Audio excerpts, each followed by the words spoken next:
Hello and welcome to the Self-Wealth Real Estate Podcast with your host, Luke Boran. Today I'm interviewing Kellan James. Kellan's a real estate investor out of London, Ontario. He's someone I respect. I've been following him on social media for a while and listening to him speak. And we haven't had much chance to discuss real estate ourselves. So today we got into an awesome conversation. We went off on some tangents about the financial independence, retire early, community frugality. But I also talked about him building his portfolio. He currently owns 88 units, no joint venture partner, so he's built up a sizable portfolio himself. We talk about leverage, we talk about tenant turnovers, renovations, and of course, we talk about the best and worst deals we've ever done. And Kellan's built his portfolio on unicorns, as he calls it, so exceptional deals. So it's a very interesting story, great background, a very intelligent person, and I was really happy to have him on, and I think you guys are going to enjoy this podcast, so listen in.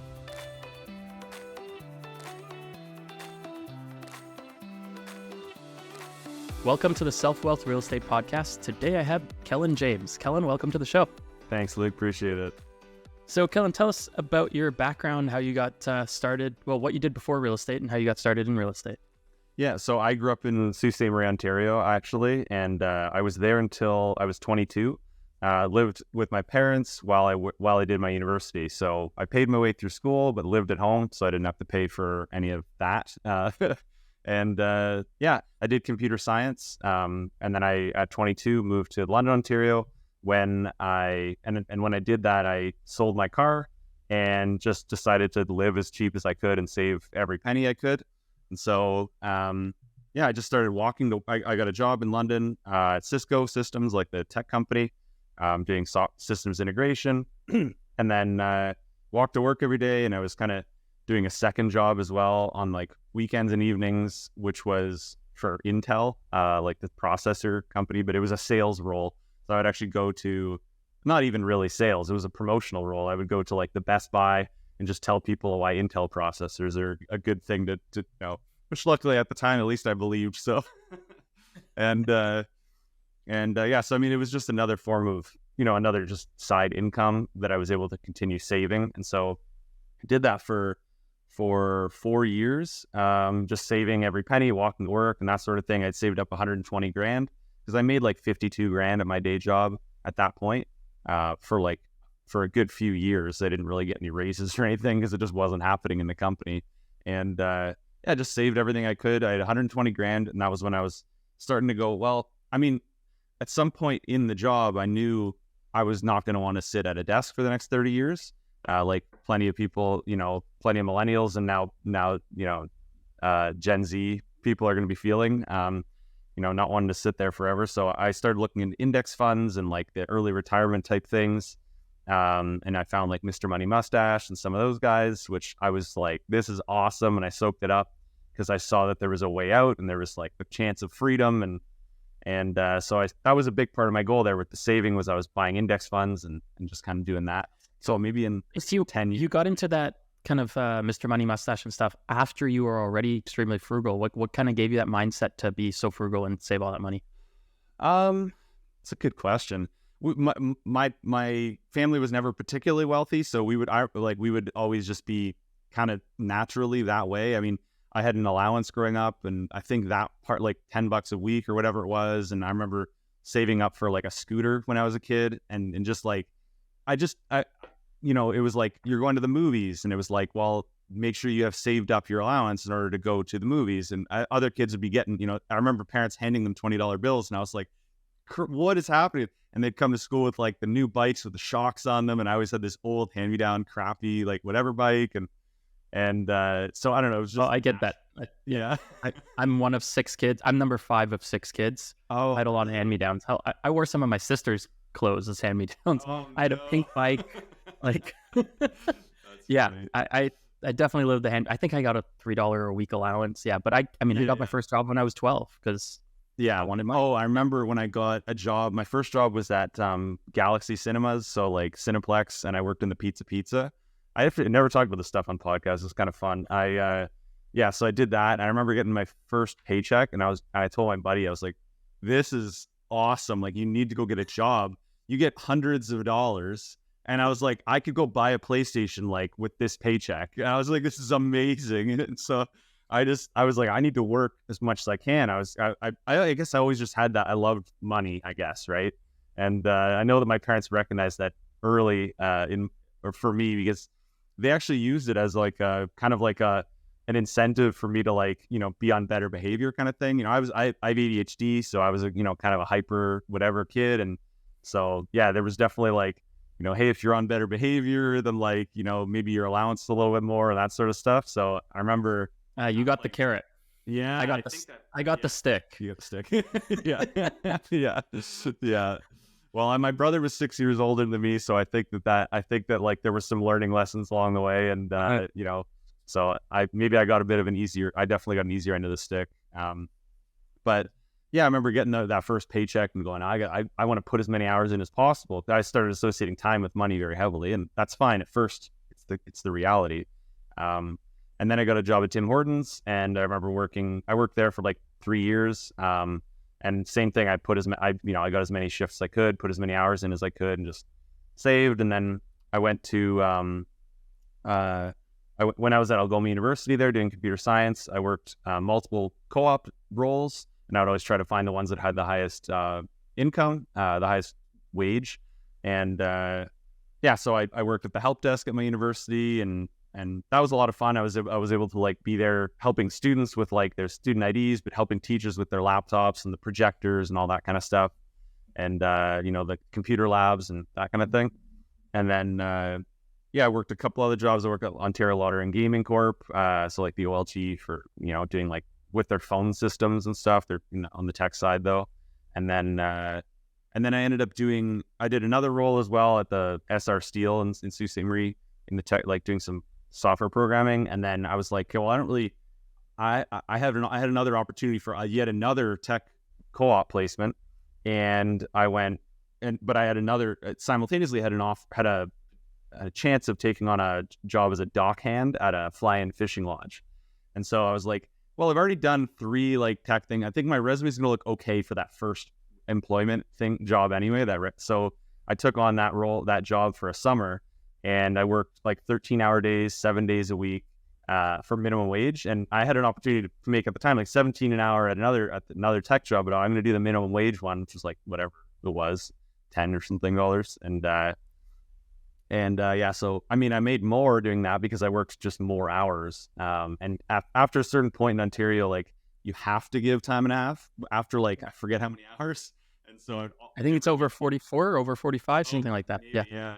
So I worked like 13-hour days, 7 days a week. So for the whole summer. So you're making good money in the end. Yeah. Yeah, I was. Yeah, and tips was the big thing. So there were a lot of like people flying in from the States, and so I would help out with their boat.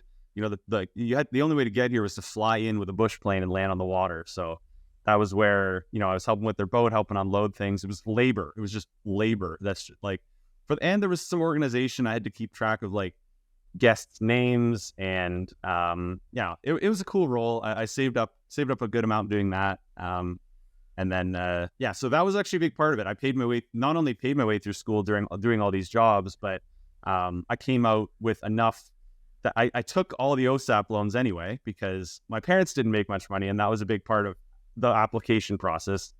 Counterintuitively, I guess, in Ontario, it's nothing new to you; it's your parents, because they just assume if your parents make money, they'll pay your school for you. So, so I was able to get loans from the government for school, but I did have to pay them back. But as soon as the interest was about to start to accrue, I had all that money in my bank from saving, and I just paid off all my student loans immediately. So I never actually carried student loans, which was nice, which allowed me to save up the then $120,000 that I did working my full-time jobs after school. And that was when I bought my first duplex. That's awesome. Well, I mean, I love the background. It, in a different way, but it reminds me much of mine. Like, there's just certain people who just want to work and make and save as much money as possible at an early age. And maybe I admire it because I feel like that's what helped me get started too. But I did something very similar. I've worked a lot of crazy jobs. Those early paychecks, there was something about that. I was like, these are like that. I remember that like $300 paycheck or something like that. And I was like, this is awesome. Like Yeah, just the fact that I could literally buy a PlayStation or whatever it was, like with that paycheck, I was so excited. Yeah, I was 12, I was making $10 an hour cash working at a cemetery. I like mowed around the gravestones and stuff like that. Like I mowed the lawn around the gravestone. Then I worked at a butcher shop, and then bilingual call center, and then I taught English in China for a couple of years. And wow, really? And after I bought my first place, I worked construction to make money to buy materials to fix up my first place because I didn't have money.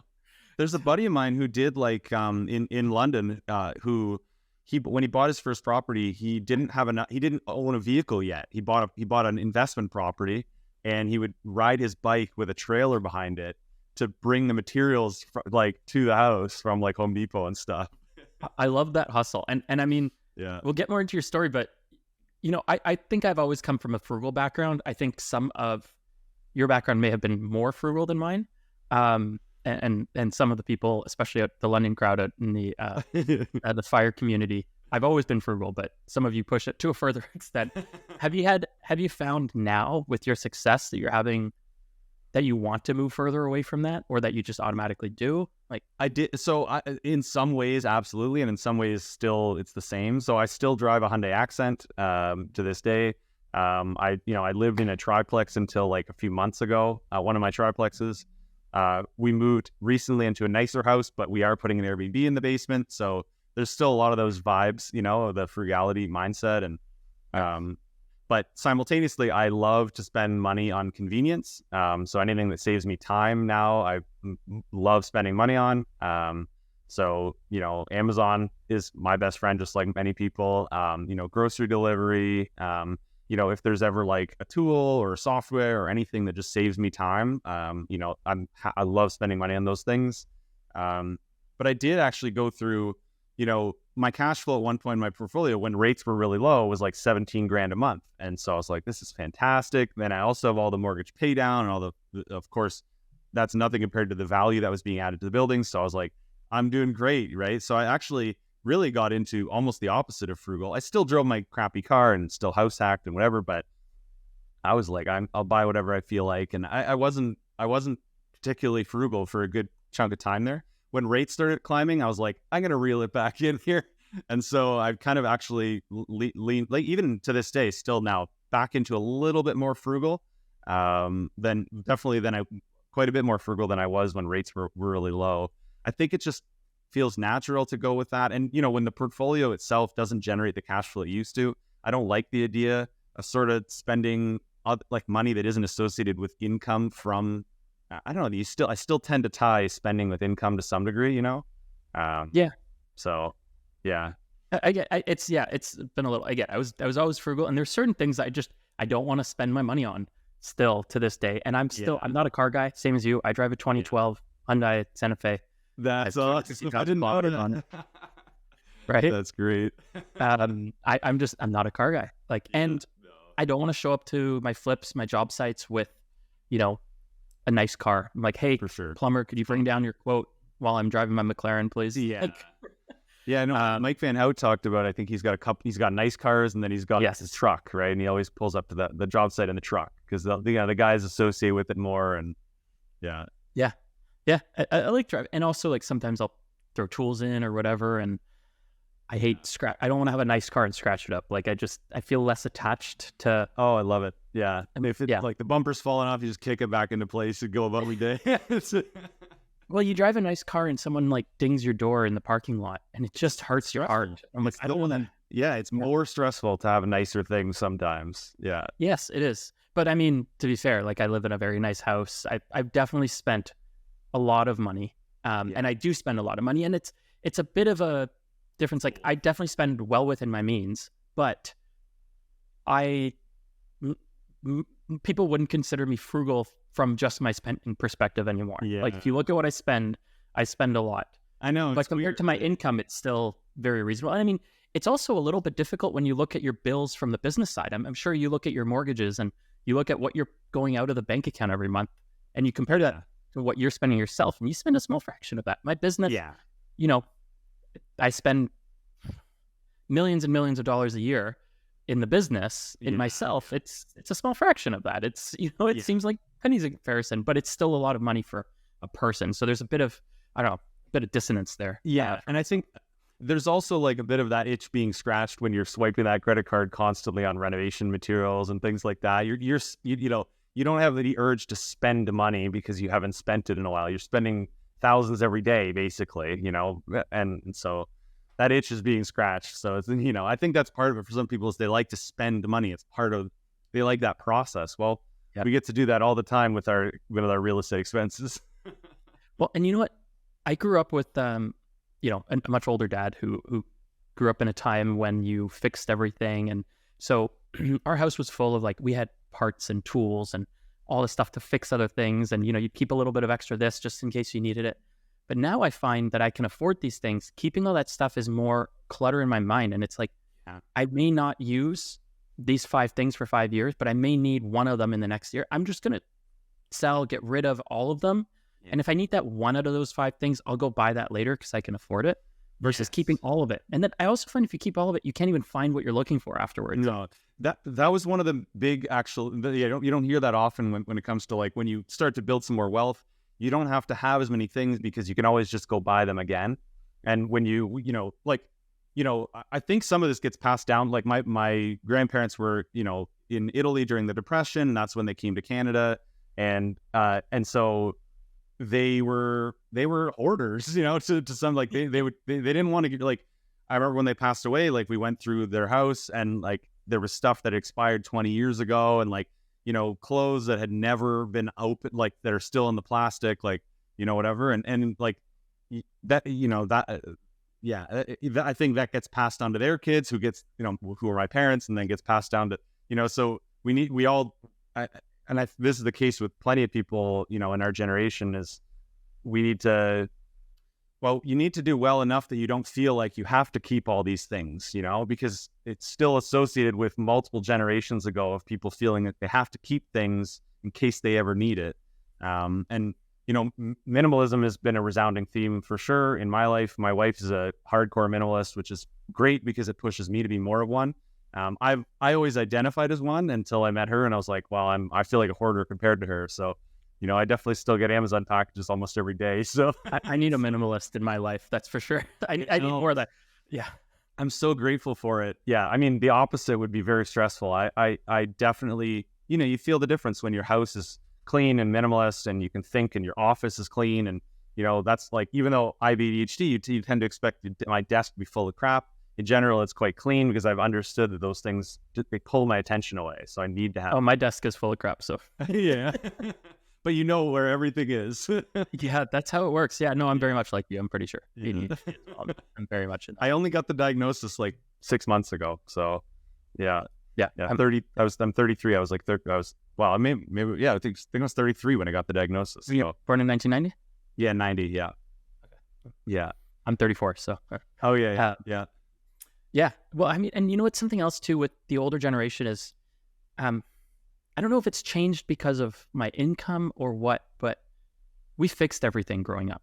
A vacuum head broke, you'd take it apart. If there was a part that was damaged, you'd find a way to fix it, or you'd order a replacement part and then you'd fix it. A vacuum, you know, recently went. I'm not going to, I dug in to see if it was, because often cleanliness is a lot of the issue with things, right? You take out the hair and stuff like that. Oh, it spins again. No, there's a part that's broken. I'm not going to go and order that part for a Shark brand vacuum. I'm going to throw it out and buy a new one. It's not worth my time to take it apart, find the manual, order that part from the manufacturer, wait a few weeks, put it back in. Yeah. You know, it's just a mindset shift. I've even my garage door opener failed recently, and I'm like, you know, I found myself looking up YouTube videos about how to fix this garage door opener. And then I'm like, a brand new garage door opener is $120. Like, I might just buy the brand new garage door, you know, whatever it is, like, you know, and it's hard. My mind still tends to head that direction, you know? I think there's been a change because of how inexpensive things are now made overseas. Yeah. And they're also not made to the same quality. When, you know, growing up, if the fridge broke, we got it fixed or we fixed it. Yeah. Now, it's not worth it. The appliance repair person is going to be $300 anyways. Better off at least buying a used one. And just getting another one that's already working, right? Yeah, a lot of these like childhood things are definitely still deep rooted. I think that they definitely play a positive role in regards to, let's say, like for me, buy and hold, right? So my portfolio, I have a real hard time selling properties, And that's a great thing as an investor to actually hold your properties, because it's one of the things that sets people apart in the long run is who's actually ridden through that time and allowed these properties to appreciate versus constantly selling and churning and, kind of chasing your tail to some degree. Yes. I agree with that. I may be selling a few of my rentals, in part just because I'm using a lot of capital in my flipping business this year, right now. Because we were mostly redeployed, right? The whole point is to redeploy that capital to other uses. But I know I'll also have opportunities to buy back, and I'm not selling my whole portfolio. I might sell 10% of it.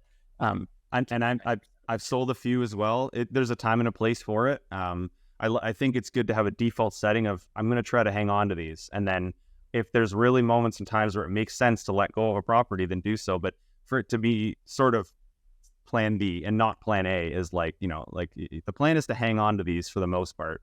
I built my portfolio to 52 units before I sold anything. It literally was the first time I sold a duplex was once I had a portfolio of 52 units. So, well, I built my portfolio by selling things, so by flipping and wholesaling, and sold. So there's probably sold 900 properties at this point, give or take. Yeah. So that's allowed me to buy a portfolio, of about 100 units. Yeah. It's very cool. It's neat because I've never done a flip really. And so it's so interesting how many different ways there are to do well in real estate. I think the idea is to pick one and focus on and become really great at it. And as long as you are driven in that direction and it aligns with what the market is, it works well in that market, then, and flipping and buy and hold were both valuable in up markets. Yes, absolutely. Yeah. Well, we went on a long tangent, but I was curious about your mindset on that. So it's great. You bought your first duplex. Tell me about that. Yeah. So 2016, I was 26 and I bought my first duplex in London on Queens Ave. And I moved into one half of it. I bought it with 5% down using CMHC, and I pulled money out of my RRSP using the home buyer's plan as well.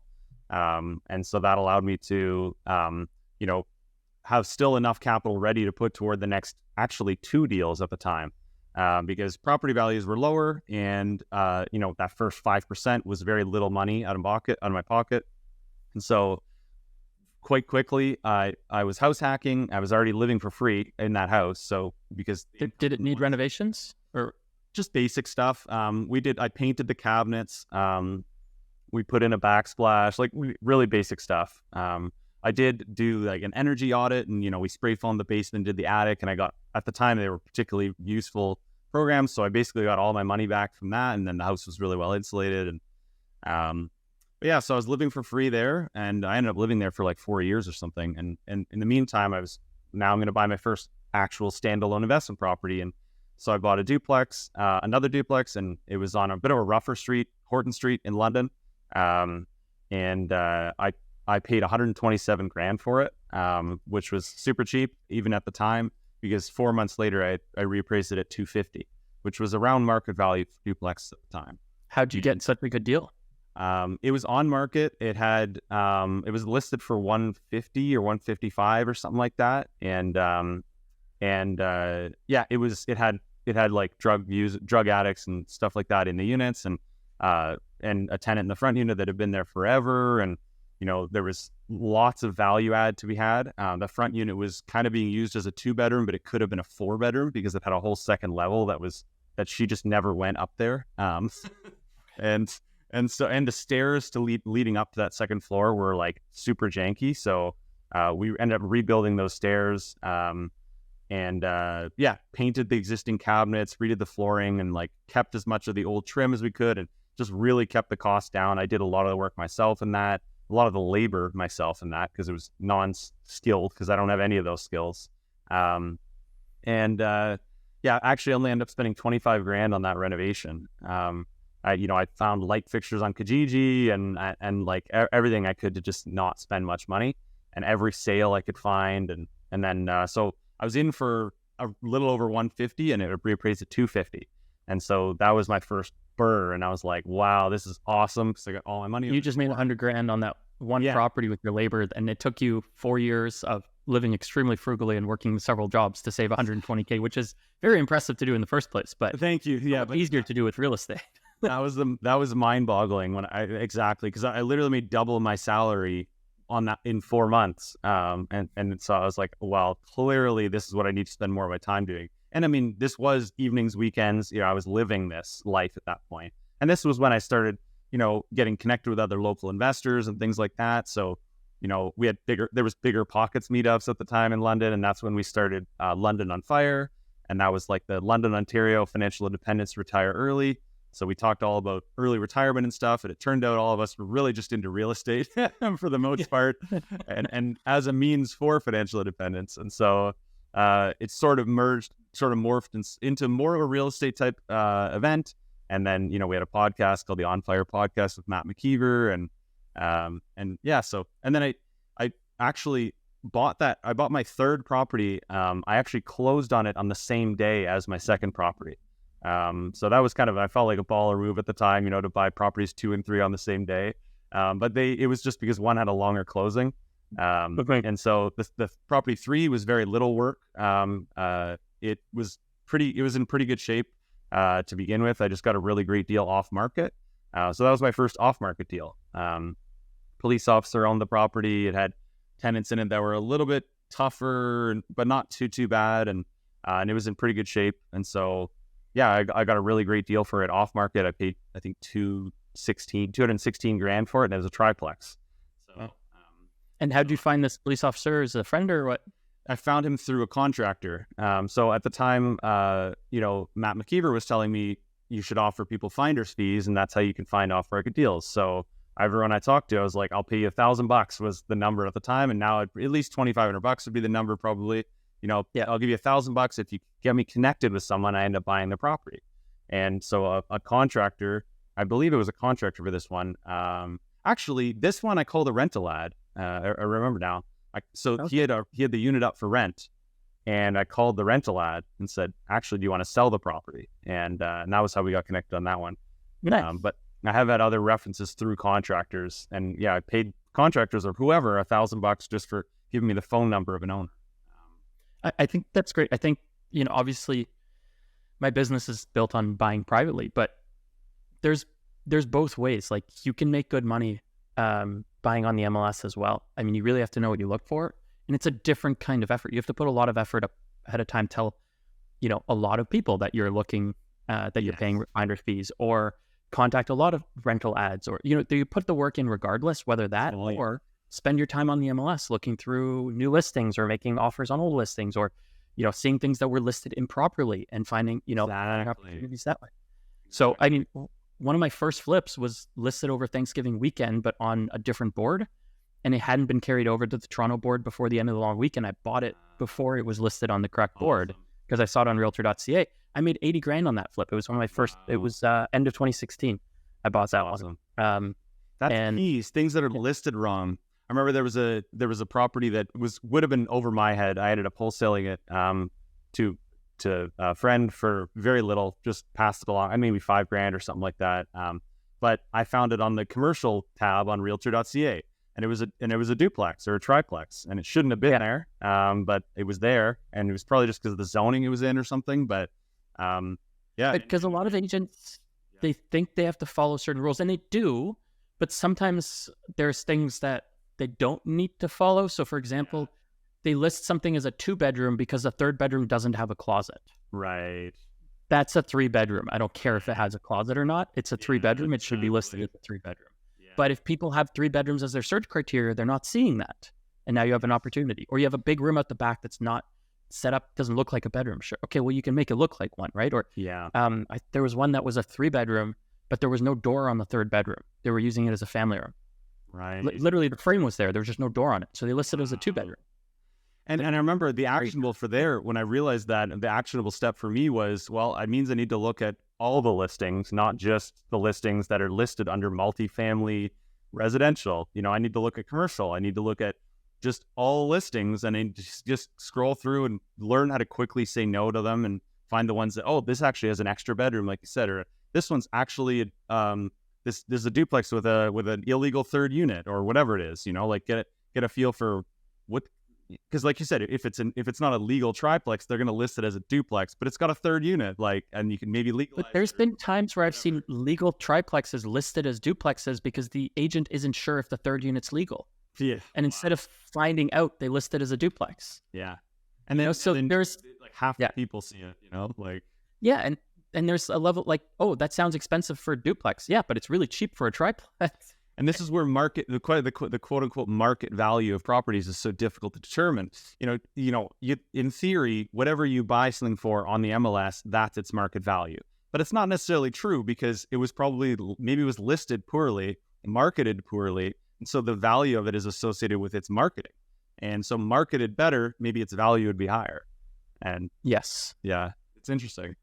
Yeah, like my flips, I stage essentially all of them, except if I leave them really run down. Nice. I stage almost everything, and I find, like, if you compare it to something in similar condition, mine show much better. Oh yeah, for like $2,000-$3,000 cost to stage, I might get $10,000-$15,000 more.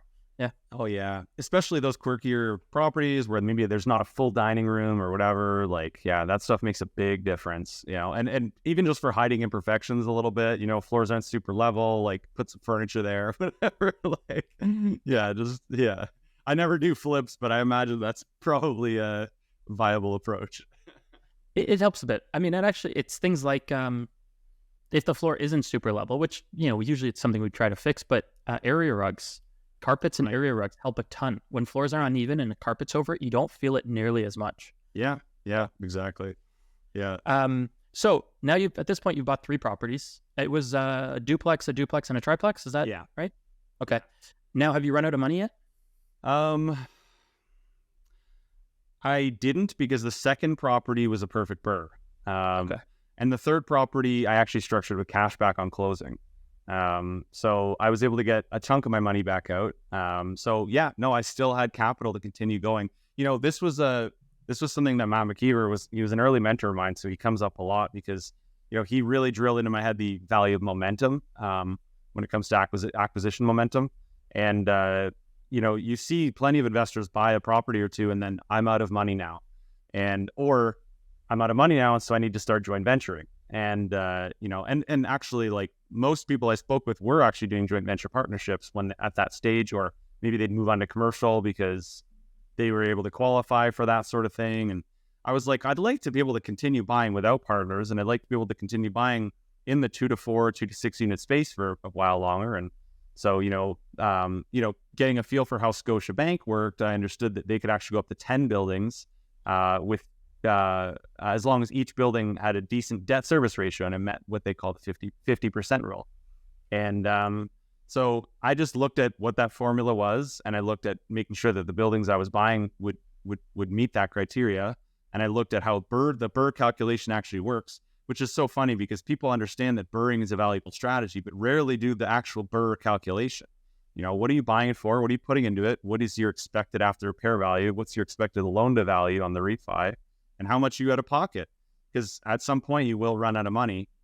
And then you need to decide, are you selling something? Are you borrowing private money? Are you joint venturing? What are you doing to continue acquiring? Or are you just stopping? Well, and I think people need to realize a perfect BRRRR isn't always, you don't need to expect a perfect BRRRR to continue the strategy. You get a decent amount of your money out, that's still a positive result, especially if it cash flows after that. And also, for anyone, Scotiabank's changed its rules. A lot of the banks changed its rules. So you have to look into whatever their rules are now on how to continue scaling. They change all the time. Yeah. But I think that's important, like kind of keeping a pipeline. And I'm bringing it back to flips because that's one of the things I know. But it's like some flippers, they'll spend all of this effort and time to find one flip. And then they get busy with the renovation and they stop looking. So then they put all this effort in, they're working. Yeah, they finish the flip. They sell it, and then they go, oh, no, now what? I have no leads until the next deal. Yeah. Yeah. So you got to always kind of be looking. You're doing a flip. You keep some irons in the fire as a backup, or for when that finishes, you can line up another one. So you finish a flip, and then it takes you 4 months to find 6 months to find another one. And then you do that, and it takes you another 4, 6, you got to keep it going. Same with building a portfolio, and just acquisitions. Like, I was always while I was closing on one, or while I was whatever, I was looking for the next one. And, you don't always necessarily have the exact financing plan yet, but maybe once something comes across, you find a way. Yeah, it's definitely not all the, yeah. It keeps a pulse on what's going on in the market. And it allows you to be pickier, because you might be like, well, I'm really busy right now. True. And I don't really have the capital. But if I find a good enough deal, I'll figure it out. Yeah. And if the deal's not good enough, maybe you could pass it along with someone for a fee, And I did plenty of those along the way. This one's not quite for me, but I know someone who'd want it. It's a little more turnkey, and it's in the neighborhood they like, and all the networking. You meet people, you get to know what they're looking for, and you can make $5,000, $10,000, whatever it is along the way, and just passing things along, or just do it for free. Just build your network. Yeah, keep your relationship. Absolutely. Yeah. All right. So let's jump ahead a bit. So where did you go from there? When did you start buying multifamily, and what that looked like? So I got the next, I just kept doing the BRRRR strategy. They weren't all perfect BRRRs, but I definitely got a chunk of my money out of basically every single deal. Most of the time I was aiming for it happening within a year. That's what I would always kind of sort of consider a real BRRRR, is something that happens in a reasonable period of time.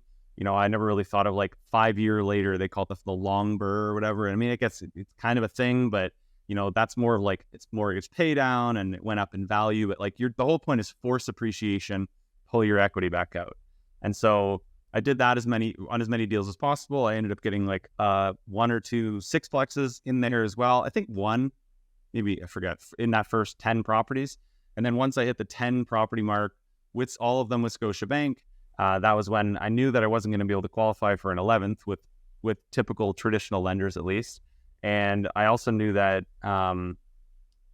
this would be an interesting time to maybe consider quitting my job. And so that was when I was planning on giving my notice, and I was 2 weeks out from giving my notice to my employer at the time, and I ended up getting laid off.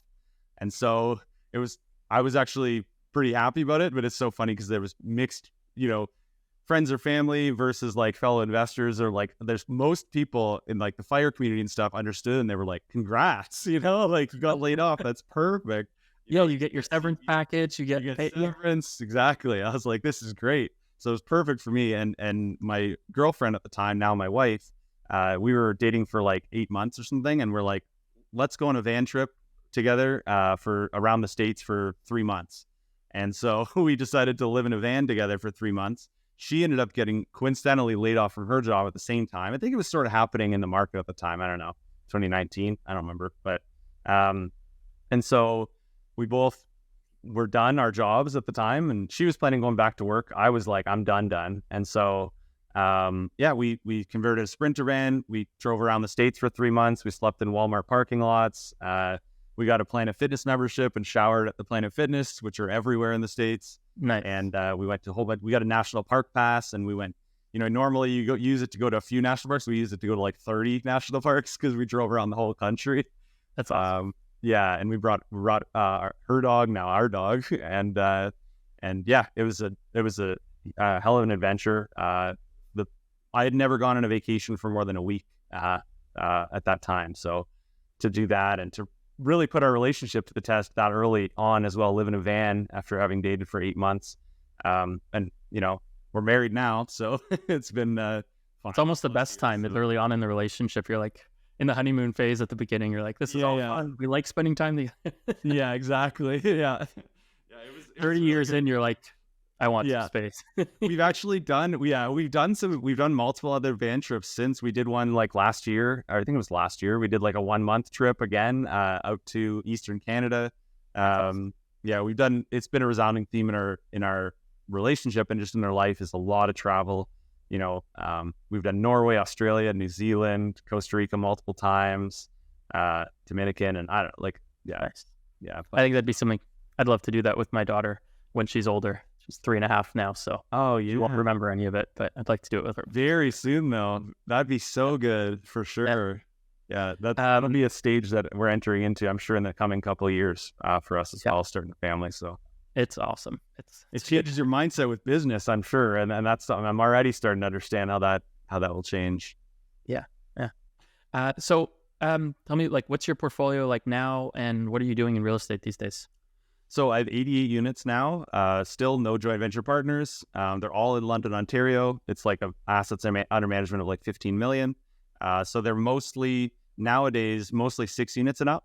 So it's in 2021, I had 52 units and I sold 15 of those units, which were like some duplexes, triplex, and one of my sixplexes that wasn't legal, and I didn't want it. I didn't want to own anything that wasn't legal.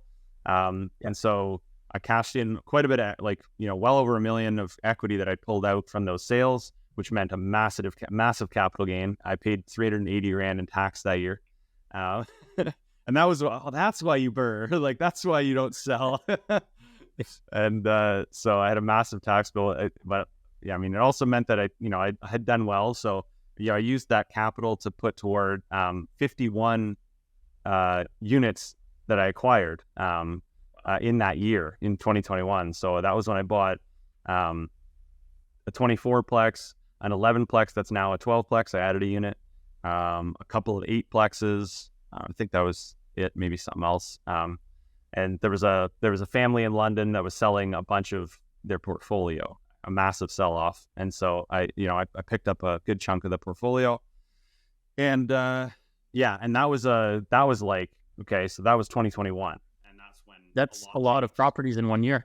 A lot of properties in 1 year. And it was also interesting timing in the market, to have sold off the high cash flow places and get into low cash flow places and choose some variable interest rates. Why not?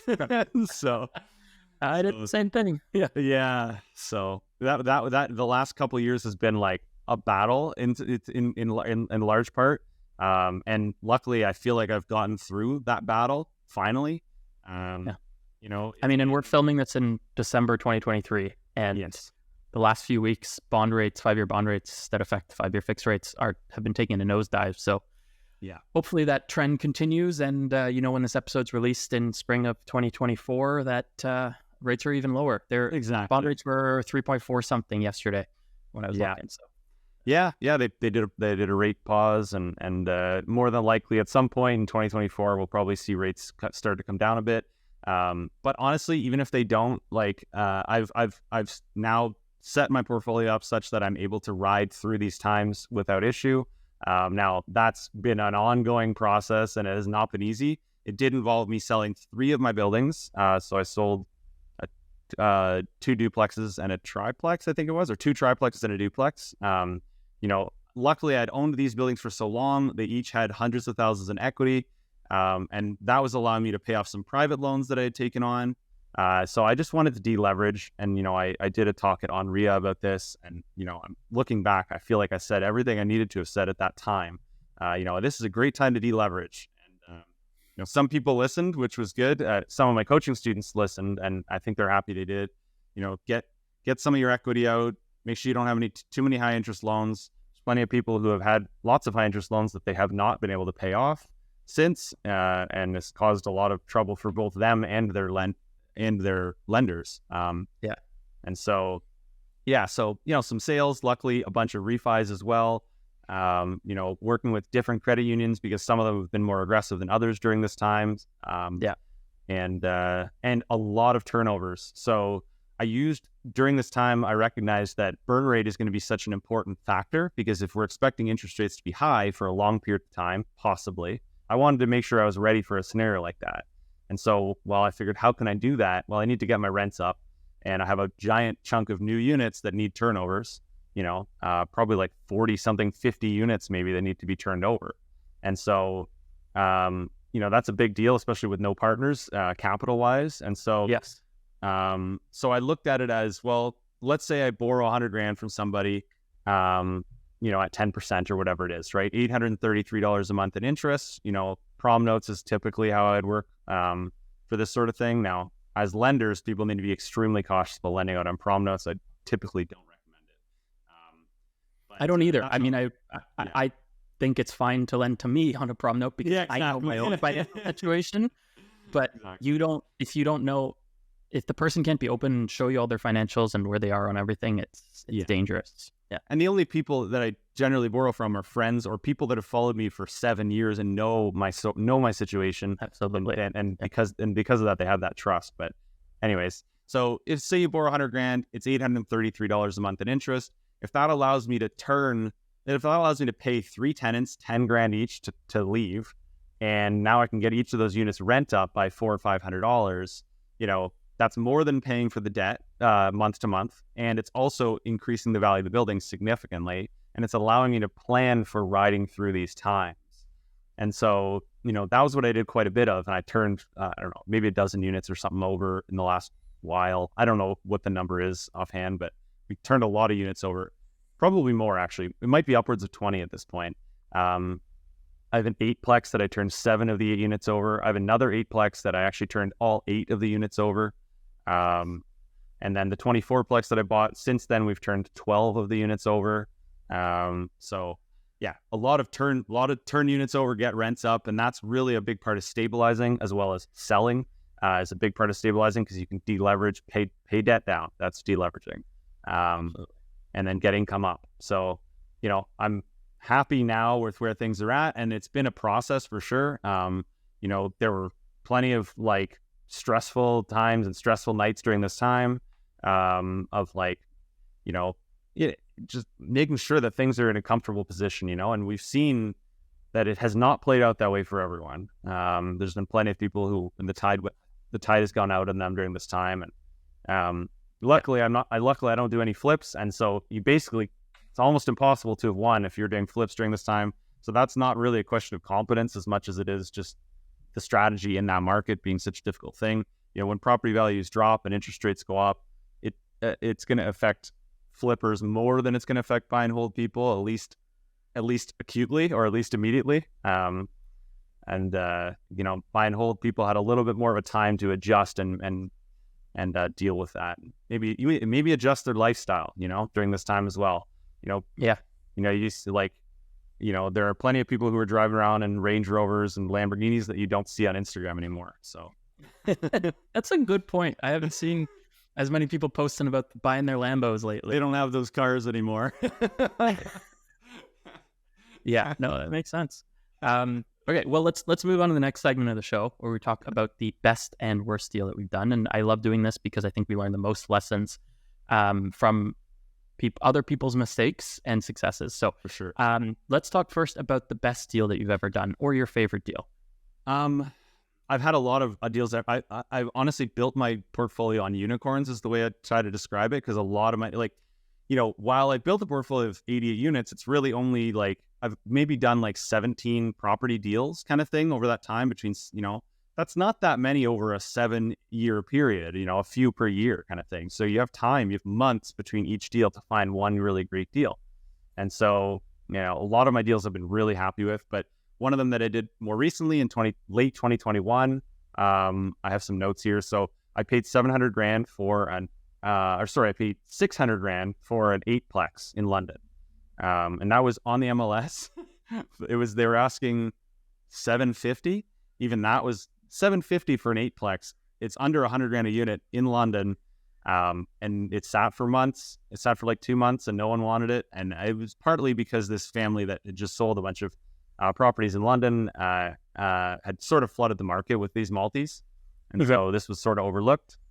And it was also listed incorrectly. So it said bulk metering when it actually had 9 separate meters for the 8 units. And it had the lot is 100 feet wide by 200 feet deep. And it's a small little 8-plex. It looks almost like a single family home from the front, but it's really deep, and it's got 4 units on the main floor, 4 in the basement. And I paid $600 grand for it. That was 150 grand under asking. And they accepted because I'd already bought other properties from them, from their portfolio. So they knew I was a legitimate buyer. And they were like, yeah, we're done with all this whole selling of the portfolio thing. This is one of the last remaining properties. So I got a great deal. Yeah, they just, let's be done. And so I put 400 grand in between cash for keys and renovations. I paid a lot of the tenants, 5 to 10 grand to move out. But I got all 8 units turned over, which was awesome. And got a grossing, whatever it grosses per month, quite a bit. And now it's, so I was in for about $1 million, between renos and everything like that. It reappraised at 1.75. So I was really, really happy. 750,000 in equity increase on one deal. On paper, yeah. So, I mean, yes, on paper, but still, that's quite. That's quite really impressive. happy. I was very happy with that. That's 10 years of salary for one deal. I was blown away. That's probably got to be my best deal, because I've had other deals that were that good but smaller, and this is that good but big. So I was really pumped about that. And it's hard to scale that. It's easier to use your time to get exceptionally good deals and save on reno and things like that on a small deal. Yeah, it's hard to scale that up. It is. Yeah, it is. Yeah, the small ones, I think there's a little bit more information asymmetry. When you're looking at the bigger buildings, you tend to be dealing with more competent sellers. So I think that may be part of it as well. The big deals, harder to find those great deals, at least in Canada. It might be different, I'm sure, in the States, like in these small markets and whatever, like maybe it's, more accessible, and therefore maybe the people who own these buildings aren't as competent. I'm not sure. But this building keeps giving, because this lot, being 100 feet by 200 feet, has potential for development, and it has potential for development in behind the existing building. So I don't need to tear anything down. So I actually have an application right now to build a 12-plex behind the 8-plex without having to buy any land. So really pumped about that. We have the drawings done up. They're a bit aggressive. Hopefully the city's open to it. We did a pre-application and they were open to it. But now we're trying to squeeze more bedrooms in, so we'll see. But I'm expecting at least maybe six 2-beds and 6 1-beds, but we're pushing for 12 2-beds. So it requires a smaller setback, which requires like less room for amenities and stuff. But I would like to think that the City of London goes, we need housing more than we need amenity, like whatever, like a grassy area, I guess, by the bill. I don't know. I'm not sure. Yeah, there's definitely that amenity space going on, and there's more. I was looking into building recently, and I was looking at building smaller units myself, just to keep, because construction costs are so high, and part of really building anything goes into how well you think you can control construction costs. So if you think you can build bigger at good value, then it's worth doing. And if you think, I think I can build cheap enough by keeping it small for where I'm building, and so that was worthwhile for me. But if I could have built bigger at a low cost, I would have been right. Well, it's like that. I mean, a lot of these things, it really is about finding something you're good at and then scaling it up, and just doing more of it and doing bigger versions of it. And what's neat about it is we're applying that same frugal roots to developing buildings, which is neat. It's like, let's find a good deal on this, like on light fixtures. And it's like, it's cool. It's the same thing that works, but at scale, Yeah, absolutely. I mean, for some of my flips, I order windows from overseas, from Asia. Like, because the cost of windows, in particular, Ottawa's an expensive market for a lot of things. And so some of those things, like if I was in Toronto, it'd probably be worthwhile just getting them locally. But with the cost difference of what I pay, the premium I pay in Ottawa, it's worth actually ordering from overseas to save that difference. Well, there's almost a business, an opening for a window business there. If you're able to get them that cheap, maybe you could resell them. Oh, I mean, and the lead time on a lot of the companies here are also several months, because it takes about 2 months to get the windows. 6 8 weeks at least. Like, I could be like, well, that will fulfill in 8 weeks, and I'll just order the information. Yeah, you order it as they basically order, you place here. It's like almost like drop shipping. Yeah, it's an option. We're probably going to be, because we put a lot of kitchens in our flips, plus we need kitchens for our multifamilies, we're probably going to be ordering containers of flat pack kitchens from Asia. So things like that for your 12 unit, could be worthwhile. Interesting. I might have to bug you about that. That could be neat. Yeah, interesting. Yeah, you could sell thousands for sure. Yeah, exactly. I mean, and again, it depends. Like if you have a great local contact who does things inexpensively, that's not necessarily worth looking overseas. But then if you are paying a lot for something, and if you know exact countertop dimensions, you may actually be able to get your cord cut, prepped, polished in Asia. Wow. And then shipped over, all ready to go. Crazy. I never thought about that. Yeah. And it's more coordination. It's more effort in that way. And then you have to deal with like border services and paying tariffs and customs and whatever that kind of stuff. It is more work, but some things are, if I'm saving $50 here and there, it's not worth it. But if you're saving thousands and eventually tens of thousands, yeah, if it's tens of thousands, potentially it goes toward half of the salary of someone you hire to then just do that work for you, you know? Absolutely. Like, you know, you hire an assistant or whatever to handle that process. Perfect, you know? Yeah. Yeah, that's pretty neat. You know, that's something that's definitely a weak point of mine is like hiring. I mean, I've gotten better and better at it. I have a really great property managers. I have a lot of really great, you know, sub trades and things like that for construction. But, you know, I haven't done enough of it. I recently hired an executive assistant just part time, and that's been really helpful for me to, you know, not have to worry about as many small tasks and things like that. But, you know, I think that at this point is maybe what's limiting me from scaling larger is, you know, is having more like in-sourced people on my team so that, you know, yeah, I'm just doing less myself. And that's been Yeah, I get that. And I think yeah, it goes back to our earlier conversation about the whole fire community. It can be, you know, when I think a lot of people in the fire community are actually very, very capable. And so they're able to do a lot of everything else. And it's hard to hire people who are as capable in that way. Yeah. And so it just becomes like, well, I should just do it myself. But eventually, I mean, part of my purpose of growing a bigger company was that I, you know, wouldn't always need to be involved in everything. And it could actually give me more time. My philosophy was if I grew the company bigger, I actually could work less. Yeah. And it worked a while there when I was wholesaling almost exclusively. And now that I'm flipping heavily, I'm very involved again and working more than ever. But right. At times it's worked. Yeah, you know, now I recently decided, you know what, the top thing on my list is lifestyle design. And it's something that I've never had on the top of my list. You know, top of my list was always, like, you know, in the business world or whatever, I guess, was just like building my net worth, basically, building the portfolio size. But it's like, that's second on the list at this point on my whiteboard. And like, you know, first is lifestyle design. So like, what does that look like? Well, maybe keep some money in the bank and don't just reinvest it constantly, you know, and like structure things such that I'm not as involved with, like that I can have days where I'm just not working. Like, it's ridiculous. The whole point in quitting the job and building this portfolio so you don't have to do that. And then, you know, to some degree, I've made a job for myself. Now, that job is far more interesting, and I can take days off kind of whenever I want to some degree, and you know, and I can do it from wherever I want. And there's plenty of advantages of it, but I'd like to continue scaling down the amount that I have to work. But the ironic part is, it seems the more of that you can do, the more you can actually scale your business. Yeah, because you have the right people handling it for you now instead, and you're not the bottleneck. Yeah.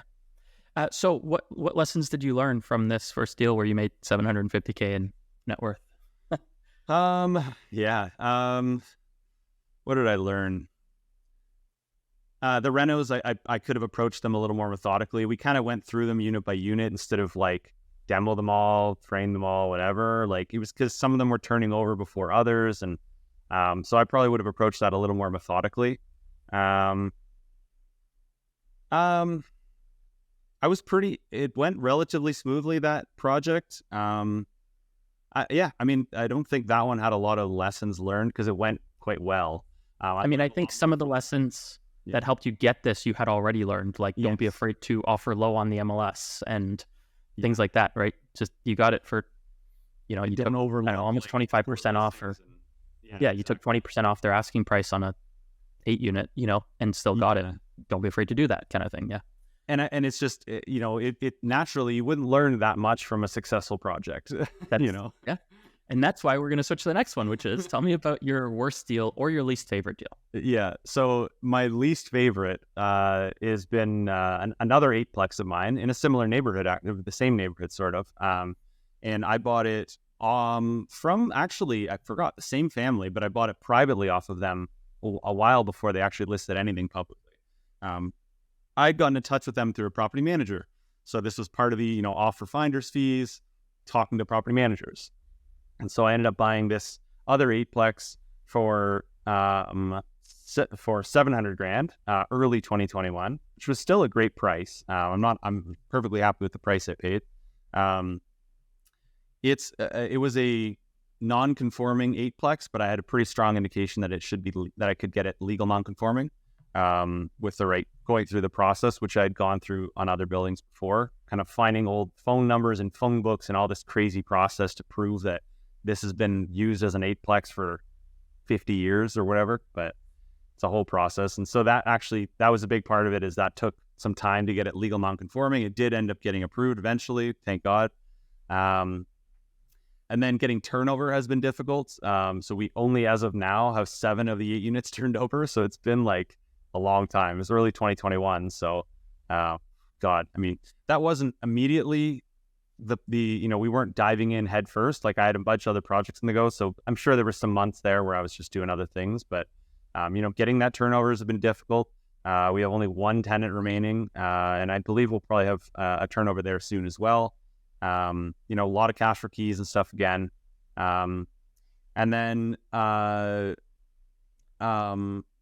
do think that this project, will still work out. Part of the problem here is, renovations were happening and neighbors were complaining. And so it ended up being a bit more of a process than we expected. So we have this large permit application in that has taken literally like a year to get approval on, because it does involve some structural work and things like that on the building. So this is just such a lemon in my portfolio. It's like I'd never deal with like any of this stuff, and I'm dealing with all of it on the same property.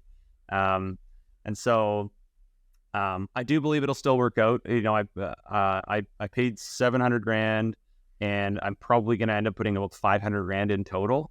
So I'll probably be in for 1.2, and it'll be 8 units grossing like $12,000 a month total. So who knows? How do you think the value on this building will compare to the one that appraised for 1.75?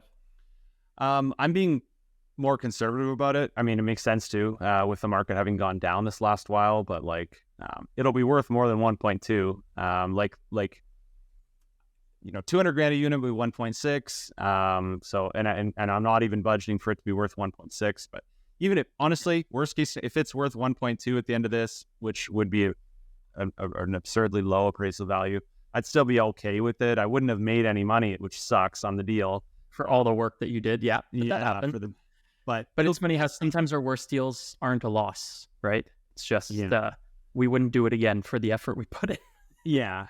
And I mean, there is the reality of investing where even if you don't make, like, now this isn't something I generally recommend. I'm always talking about forcing appreciation, buying at a market value and that sort of thing. But if there are scenarios where you can own real estate and it didn't really cost you anything, and now you're getting the mortgage pay down, appreciation and cash flow, then that's great too, and I'm hopeful that I can get, the vast majority of my money back out of this deal, and still own it. And hopefully it'd be worth more than I paid. I mean, that's honestly a kind of a bleak outlook. It's one of the only property I've ever had a scenario run, had it turn out that way.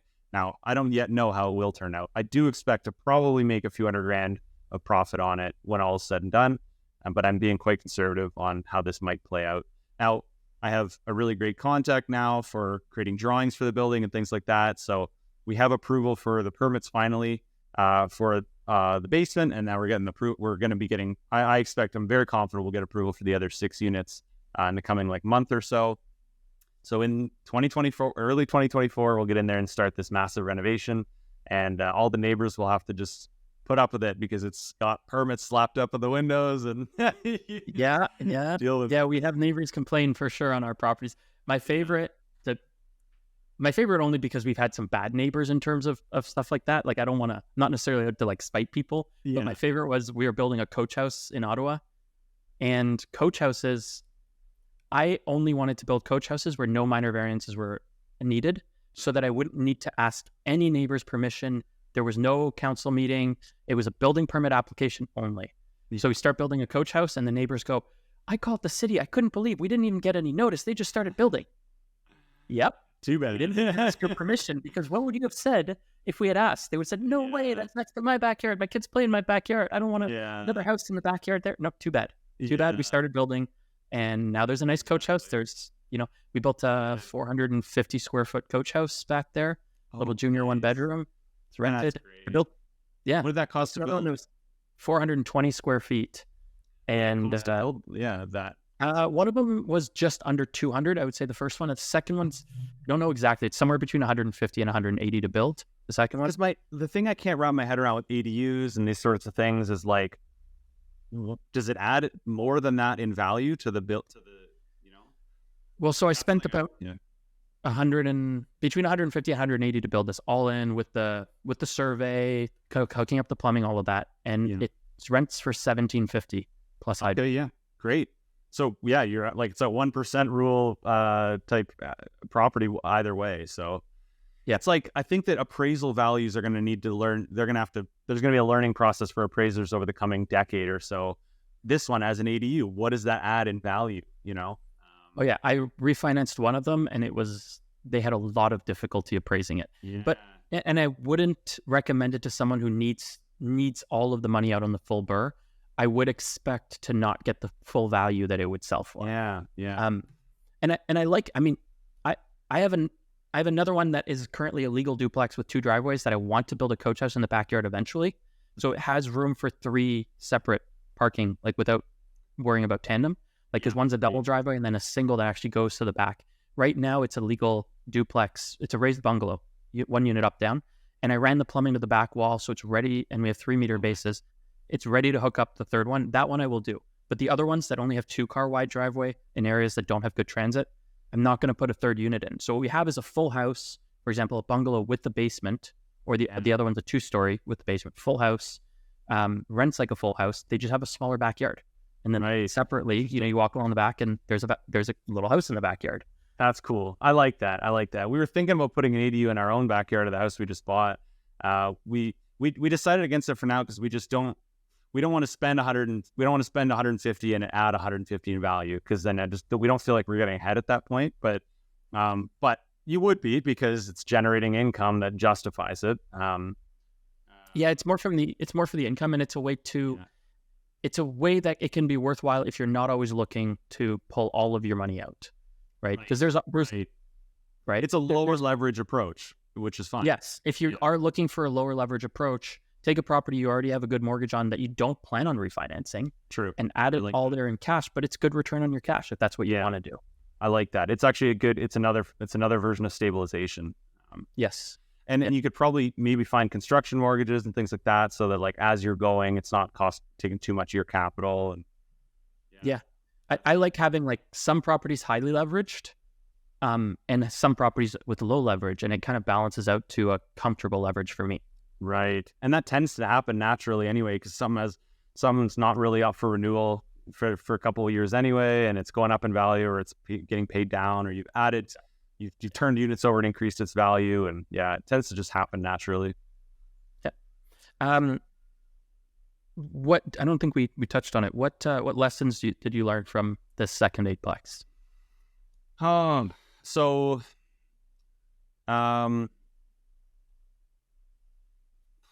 God, this one, I didn't even get into all the stuff. Like, the neighbors were doing other things too. Like, she was making debates about where the property line is, and she was going to try to build a fence in a spot that would literally block my tenants from walking into the backyard. And so we got, like, surveys done, and turned out if she could put the fence in the middle, but then her entire backyard, there'd be like 6 feet of it would become mine, because that's where the actual property line is. So I kind of was like, hey, just a heads up, if you follow through with this, like, I'm going to take 6 feet of your backyard from you, like, because it's legally mine. And I don't really have any interest in doing that, but I'd like for you to not try to block and, like, it was specifically with the intention to just cause a problem. Like, she was just trying to cause a problem. And I don't even understand why. It's like, I'd rather you have a worse eightplex that's run down and attracts bad tenants. Yeah. Why would you want that next door to you versus a nicely renovated one with good tenants? Like, when I approached them, they were like, we don't want what happened. Well, I was like, oh yeah, I have properties in Old East Village, and, like, we're going to do a great job here, put great tenants in. They're like, we don't want what happened in Old East Village happening here. And what happened in Old East Village was gentrification. So they didn't want gentrification happening in their neighborhood. And it's like, so they'd rather have crackheads next door. You live in a really rough neighborhood right now. Like, don't you want neighbors that work and come home and watch Netflix? Like that would, I think that would be great. But they're like, but I mean, you can't reason with unreasonable people. And so, I just had to deal. I'm not even sure. I mean, the lesson here is partially that, people need to be cautious about properties that aren't legal initially, because there's a process sometimes to legalize it. Maybe you never will. And it's a risk you need to definitely account for, because if you did 10 of this exact same deal and 2 didn't get approved, for the legal non-conforming. You're taking, there's big hit. You need to look at your risk-adjusted return because you can't just always be optimistic. Like, I'm going to get it for sure. Well, it's not for sure, and take that into account. Yeah. And I think that like people need to plan for fully permitted renovations, regardless of what their plans are. They need to make sure that that project makes sense with that approach. And I always try to avoid like major renovations, but like this is now going to require a major renovation. And because of that, well, we're going to make it more major because we're opening things up. Well, now we're changing layouts. We're doing it's going to be beautiful layout once things are all said and done. We're adding all sorts of bedrooms and things like that. So, but it's, make sure that the worst case scenario is something you're willing to approach as well, I guess is the way to look at that. And not just only look at the, likely scenario or whatever, like be ready for the worst case. Yeah, absolutely. Yeah, that makes sense. And I guess something everyone, and I'm sure you did here, was making sure you have reserves because things don't always go as you plan. Exactly. Yeah, exactly.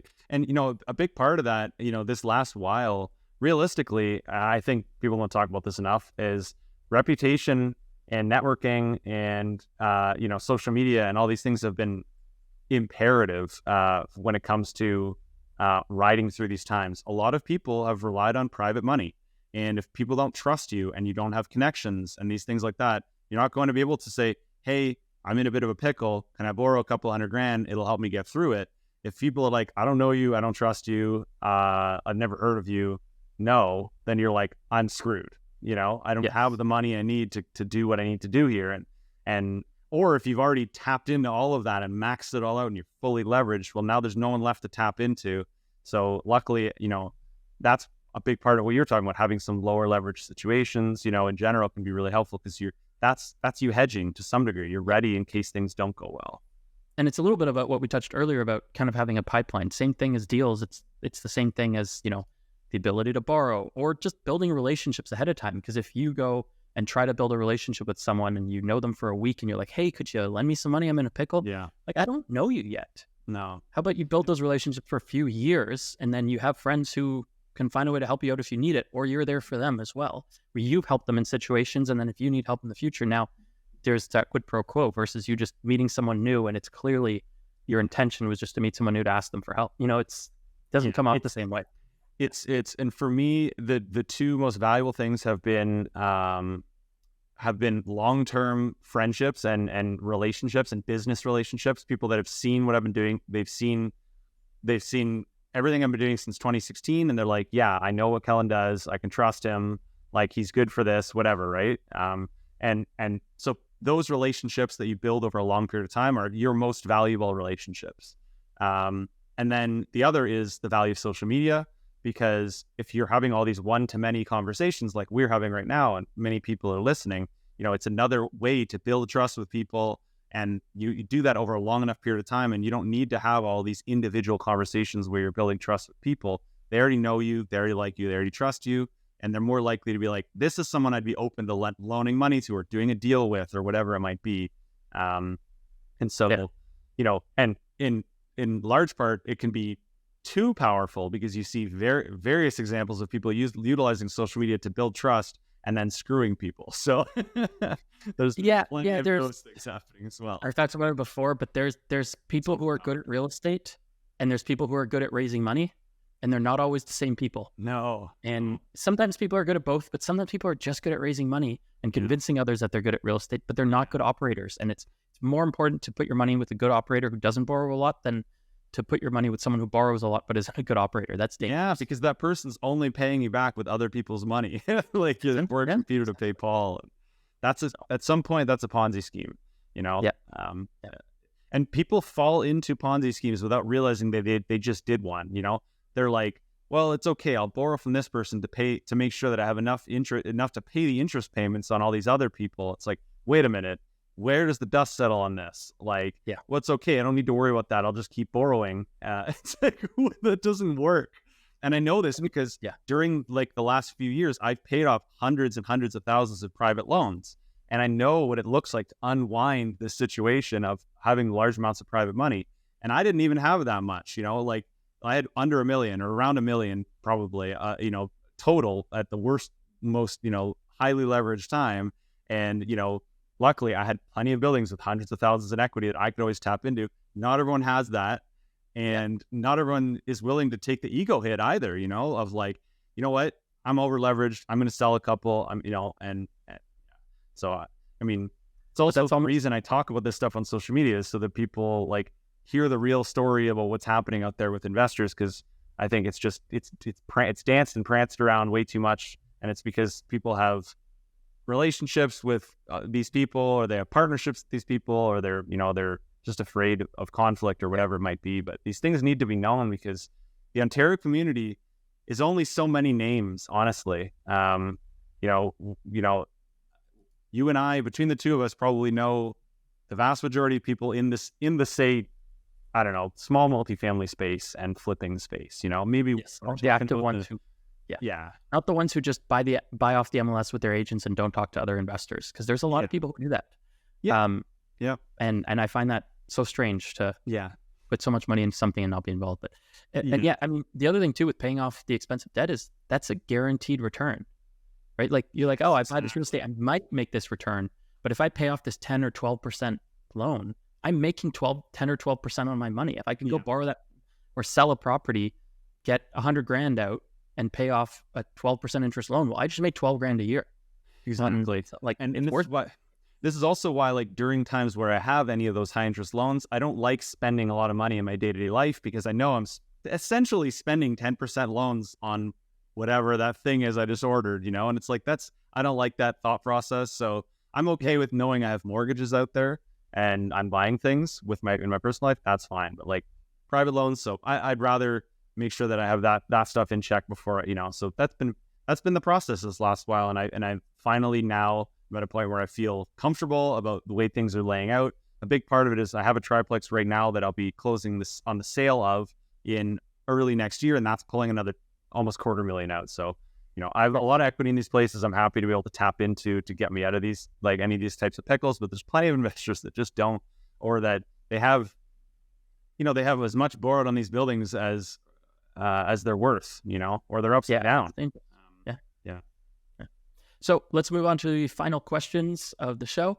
First, what has changed about your approach to real estate investing with your experience?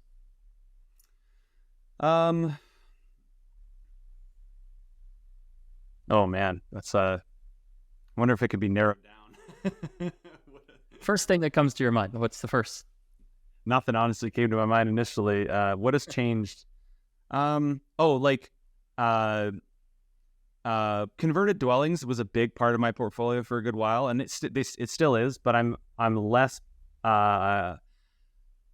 like they can be a challenge. Like a converted dwelling, 8-plex or 6-plex, or like they can be like the plumbing's everywhere and everything. They can be a bit of a mess. So I'm leaning a little bit more towards stuff that's a little more purpose built. I'm perfectly fine with like some additions and things like that. But I think it makes sense at some point when you're scaling a portfolio to look at what your portfolio consists of and try to make sure that the buildings are that maintenance isn't so much of a concern, or that future renovations aren't going to be challenged, that instead you just have, something, say in a perfect scenario, purpose-built building that has just a bunch of boxes, each unit's a box with a kitchen, a bathroom, whatever. Much simpler to approach those types of renovations, much more predictable.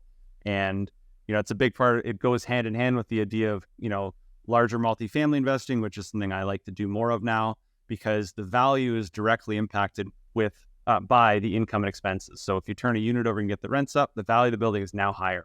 And that's not necessarily the case with triplexes or 4-plexes, because that's more based on comparable sales. So I like my business to be a little bit more predictable and a little less of a hassle to maintain. Yeah, I think the purpose-built stuff is also good for like just long-term hold, whereas the cut-up stuff, I just don't trust it as much, and I wouldn't want to hold it, for 30 years kind of thing in the same way. So next, if you could go back in time, what's one piece of advice you'd have for a younger you? I think other than timing the market, I would say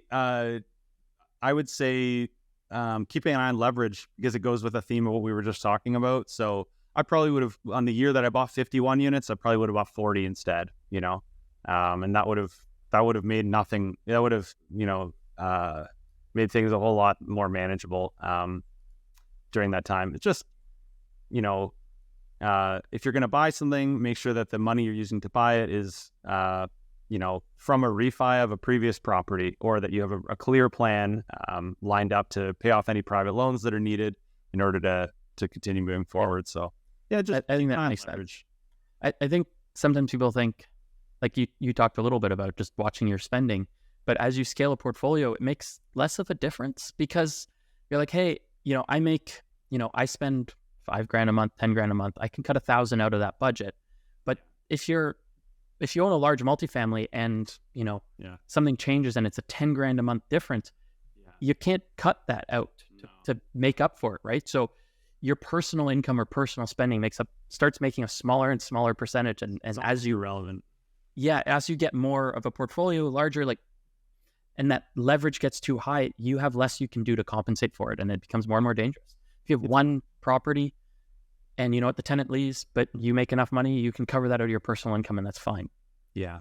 Yeah, it's not unrealistic to make a decision or do an action every day that makes you thousands of dollars. And so why not instead, you know, pay for convenience in your life, make your life easy, find ways to reduce stress, find ways to, you know, all these things so that your life itself is good, and you can use your time wisely in your business to make good high-level decisions on a daily basis.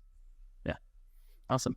All right. Last question is, what is the most overlooked or the most overhyped investing strategy right now? So I prepared answers for this because I saw those questions and I didn't have an immediate answer, but I would say I think the most overhyped strategy right now is bailing out of Canada entirely. I think that's really hyped up right now, and I don't think Canada is like all around a bad place to invest in real estate. I think if you leave Canada and go somewhere else, you're going to find problems with that somewhere else. Yeah. And I think I get it. It's sexy. It's fun for people to talk about it. There's all sorts of interesting markets out there, but it's definitely overhyped to just leave Canada, invest elsewhere. It's like, yeah. There's a time and a place for these things. You could definitely make money anywhere. You can make money anywhere, and you can make money with any strategy, but you can't make money anywhere with any strategy. That's a great way of putting it. Yeah. And then I think the most overlooked strategy right now, and I don't know that it's really overlooked that much, but I think like getting a 5-year VTB right now is a really interesting thing to consider. And I think that we're in the season of VTBs right now. So, you know, it's just hand in hand, you know, ask every single listing in your market, call the realtor, or ask your realtor to call their realtor, or whatever it is, and ask if they're willing to offer vendor take back. And maybe 10% of them are, or maybe 5% of them are. And, you know, I just bought a triplex recently. You know, of all times, it's funny, I was doing a lot of deleveraging, but I came across a really great deal and I couldn't let it go. And it was, you know, it was a triplex in London for $425, and I got it with a 90% VTB, and it was 6% interest only for 5 years. So I was only like $50,000 out of pocket, and I'm able to own this triplex. It's cash flow positive on day one, and it's, you know, relatively low interest. Yeah. My 24 unit, I got an 84% VTB from the seller. Wow, that's awesome. For 10 years, interest only payments. Wow, that's so good. So yeah, now is the time where you can negotiate that, whereas you couldn't before. And to be fair, I paid, I think, $400K over asking to get that loan. Yeah. Well, you looked at the cost of interest elsewhere, principal and interest and stuff, and then you just do the math and go, that's worth probably more than $400,000. So yeah, it's 4% interest only for 5 years, and then 6% interest only for the next 5 years. Oh yeah, that's easy math, and that's a huge loan. So like the 3+% interest that you're saving for the next however much time on a loan that size, plus opportunity cost, plus everything. That's a really neat idea. The idea of actually considering paying more, and they have tax benefits, which help them significantly. Yeah, exactly. Very cool. So awesome, Kellan. Thank you so much for coming on. Where can people find out more about you? Where can they follow you? Yep. So I'm on Instagram, Kellan James. My website's kellanjames.ca. That's where I do all my coaching and stuff as well. I do one-on-one mentorship, and I have a mastermind group where we get a bunch of competent investors together and talk about what's going. You know, we have monthly meetups. I have a course where I have all of this stuff. I have like 16 hours of content broken down, everything from finding deals to renovating them, financing, off-market deals, everything from beginning to end. So all of that's on my website and linked on my Instagram. But I also have just like a ton of podcasts and free content out there that I think is worth binging as well. Yeah, no, I love following you. I love seeing your stories as well. And you're someone I definitely respect in the community. So I like seeing, and I think everyone should be following you on Instagram. So that means a lot. I appreciate that.